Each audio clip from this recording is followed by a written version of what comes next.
Hi hello welcome my dears. നമുക്കിന്ന് 3 കാർഡുകൾ എടുത്ത് നോക്കാം. നിങ്ങളുടെ പാസ്റ്റ്, പ്രസൻറ്റ്, ഫ്യൂച്ചർ. ആദ്യം കിട്ടിയിരിക്കുന്ന കാർഡ് ഏസ് ഓഫ് വൺസ് ആണ്. അതായത് മുൻപ് നിങ്ങൾക്ക് പുതിയ അവസരങ്ങൾ അല്ലെങ്കിൽ എന്തെങ്കിലും ഒരു പുതിയ തുടക്കം, പ്രചോദനം, ആത്മവിശ്വാസം ഇവ കാണിക്കുന്ന കാർഡാണിത്. നിങ്ങളുടെ ജീവിതത്തിൽ ഒരിക്കൽ ഒരു പുതിയ അവസരം അല്ലെങ്കിൽ പുതിയ തുടക്കം ഉണ്ടായിട്ടുണ്ടാവാം. ഒരു പുതിയ കാര്യം തുടങ്ങുന്നതാവാം, അല്ലെങ്കിൽ പുതിയ ജോലി, പുതിയ പഠനങ്ങൾ, പുതിയ റിലേഷൻഷിപ്പ് എന്തും ആവാം. ആ അനുഭവത്തിൽ നിന്നും നിങ്ങൾ നേടിയ ആത്മവിശ്വാസവും പഠനവും ഇപ്പോഴും നിങ്ങളുടെ മുന്നോട്ടുള്ള വഴിയെ ശക്തമാക്കുന്നു എന്നാണ് പാസ്റ്റ് പറയുന്നത്. പ്രസൻറ്റ് നോക്കിയപ്പോൾ ഹീറോഫൻ്റ് ആണ് കിട്ടിയിരിക്കുന്നത്.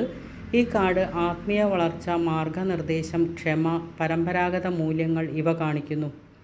ഇപ്പോൾ നിങ്ങൾ പഠിക്കേണ്ടതും വളരേണ്ടതുമായ ഒരു ഘട്ടത്തിൽ ആണ്. ശരിയായ ഗുരുവിൽ നിന്നോ മുതിർന്നവരിൽ നിന്നോ വിശ്വസനീയമായ മാർഗനിർദ്ദേശം നിങ്ങൾക്ക് ലഭിക്കാം. മുൻപ് നിങ്ങൾക്ക് കിട്ടിയ അവസരം ഇപ്പോഴുള്ള അറിവും ആത്മീയ പക്വതയും കൊണ്ട് ശക്തമായ അടിത്തറയാക്കാനുള്ള സമയം എന്നാണ് കാർഡ് പറയുന്നത്.